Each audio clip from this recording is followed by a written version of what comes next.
daawadayaal salaamu calaykum waraxmatullaahi wabarakaatu magacaygu waa Maariix Xuseen halkaad igala socotaan waa kanaalka Maariix Xuseen iyo qaybta Facebook page-ka aan ku leeyahay alaaba kanaalka kaga hadlaa arrimaha ganacsiga ma doonaysa inaad noqoto ganacsade xor ah adoo gurigaaga jooga mana danaynaysa inaad ka faa'iideysato ganacsi online ah oo la yiraahdo Omnis Global waa company Diyaana wuxuu fursad kuu siinayaa inaad ka ganacsato in haddii aad doonaysid inaad fursadan ka faa'iideysato uu kuu soo bandhigay company Omnis Global qiimo dhimistaas oo ay nooga harsan tahay maalmo kooban qiimo dhimistaas oo ah qaybaha lagaga soo biiriyo company Omnis Global haddaad doonaysid inaad ka noqoto ganacsade waa saddexda qaybood lacagta lagaga soo biiriyay ayaa half la jabiyay waa 50% waxay ku egtahay 31 bishii May haddii aad doonaysid inaad samayso dhaqaale xor ah adoo gurigaaga jooga fursadan waa fursadaadii waxaan qayb ka ahaa maalmihii la soo dhaafay dadkii ka faa'iideysaday fursadan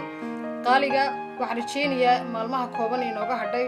qiimo dhimistan aadka u ballaaran uu sameeyay company Omnis Global oo ka saacideyn doona in ka badan 200 wadan adoo gurigaaga jooga inaad ka ganacsatid waliba ganacsi aad adigu xor u tahay waxaan rajeynayaa fursadani inay noqoto fursadaadii salaamu calaykum warahmatullahi